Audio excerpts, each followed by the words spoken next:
O primeiro verso de Gênesis 8 diz que Deus lembrou-se de Noé e de todo animal que estava na arca. Não há lembrar, no que diz respeito a Deus, como se ele tivesse esquecido algo.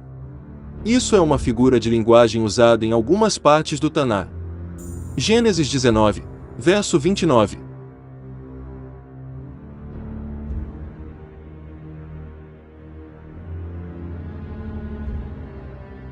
Gênesis 30, verso 22.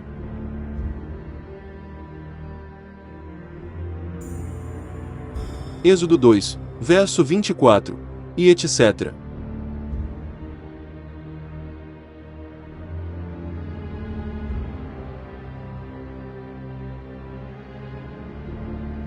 Quando a Torá, no entanto, usa termos como "ele se lembrou", como se aplicando a Deus, esta é uma figura de linguagem que permite ao leitor empregar sua imaginação e perceber que tal formulação introduz uma atividade de Deus. Por exemplo, nesse momento, Deus decidiu acabar com a chuva, e os poços subterrâneos que jorravam água foram fechados, isto é, impedidos de adicionar mais turbulência na superfície das águas que inundavam o globo. Como resultado do vento soprando, o nível das águas gradualmente abaixava. Isso permitiu que algumas das águas da superfície do globo voltassem gradualmente para as entranhas da terra de onde haviam saído.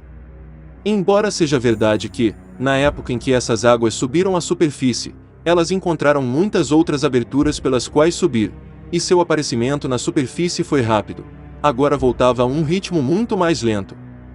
As águas do dilúvio prevaleceram 150 dias no total, e depois gradualmente o nível da água foi baixando. E a arca repousou, no 7º mês, no dia 17 desse mês, sobre os montes de Ararat. Ararat não era apenas uma montanha específica, mas um distrito mencionado em Isaías 37, verso 38.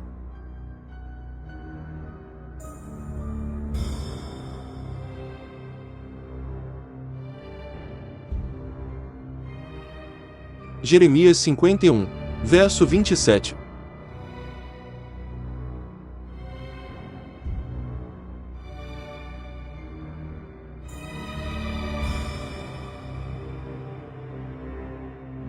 É o país que aparece nas inscrições assírias como Urartu. Situa-se entre o rio Araxes e o lago Van. Compreende uma grande parte da Armênia. Havia altas montanhas em Ararat, e a mais alta entre elas, chamada atualmente de Monte Ararat, tem mais de 5.000 metros de altura. As águas baixaram gradualmente por 2 meses e meio, após a arca ter repousado sobre as montanhas de Ararat.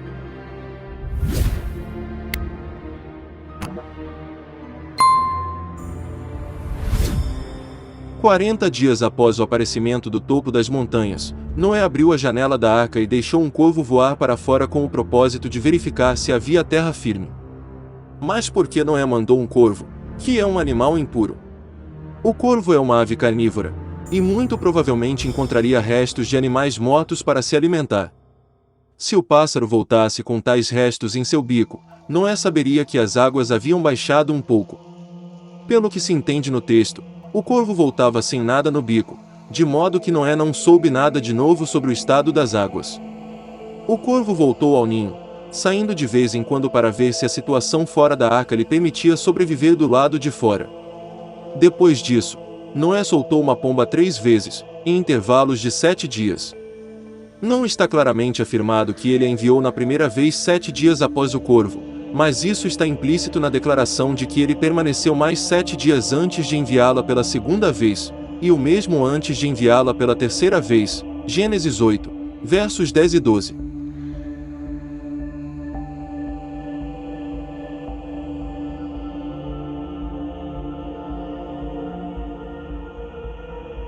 A pomba, quando lançada pela primeira vez, não encontrou descanso para a planta de seu pé, pois uma pomba só pousaria em lugares e objetos que estivessem secos e limpos. Ela voltou para a arca, e Noé a pegou. Gênesis 8, versos 8 e 9. Na segunda vez, a pomba voltou na parte da tarde, talvez por ter sido usado o contexto de tempo no verso 11, indique que a pomba dessa vez ficou mais tempo fora da arca, e trouxe uma folha de oliveira fresca em sua boca. Noé percebeu a partir disso que havia abaixado as águas, embora que a oliveira solte as folhas, mesmo que coberta de água, E Noé viu por essa folha recém-colhida que as águas haviam baixado para as planícies, ou encostas onde cresciam as oliveiras. Na terceira vez, a pomba não mais voltou, um sinal de que as águas haviam baixado completamente. O fato de Noé ter esperado 40 dias antes de enviar o corvo, e depois disso sempre deixava um intervalo de 7 dias, não deve ser contabilizado na suposição de que esses números fossem simbólicos. Os 40 dias correspondem aos 40 dias em que a chuva caiu, e as águas subiram, e Noé poderia presumir que eles precisariam do mesmo tempo para averiguar a situação. Os 7 dias constituíam a semana estabelecida na criação.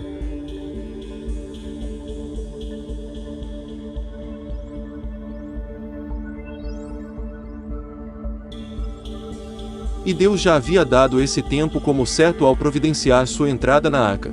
Gênesis 7, versos 4 e 10.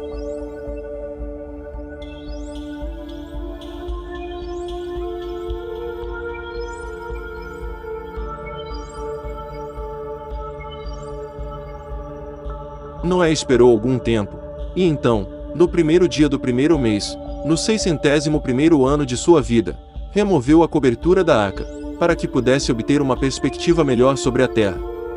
Ele podia ver que a superfície da terra estava secando, mas não foi até o dia 27 do segundo mês, 57 dias, portanto, após a remoção da cobertura, que a terra secou completamente. Verso 14. Então Deus ordenou que ele deixasse a arca com sua família, e todos os animais, e no que diz respeito aos últimos, ele renovou a bênção da criação. Verso 17.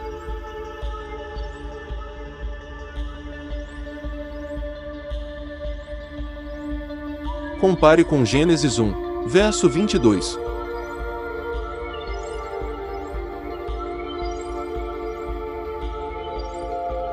Exatamente 1 ano e 10 dias depois do início do dilúvio, Noé e sua família desceram em terra seca. Haja vista que na época do dilúvio, encontramos o tempo dividido em meses de 30 dias, visto que se mostra que um período de 5 meses equivalia a 150 dias. Gênesis 7, versos 11 e 24.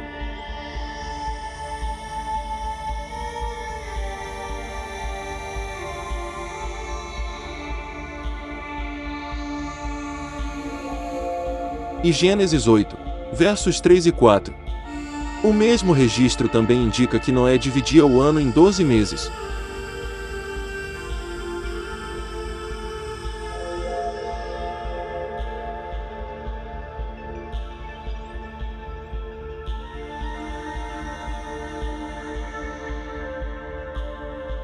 E edificou Noé um altar para agradecer ao Eterno, e tomou de todo o animal puro, e de toda a ave pura, e ofereceu holocaustos sobre o altar.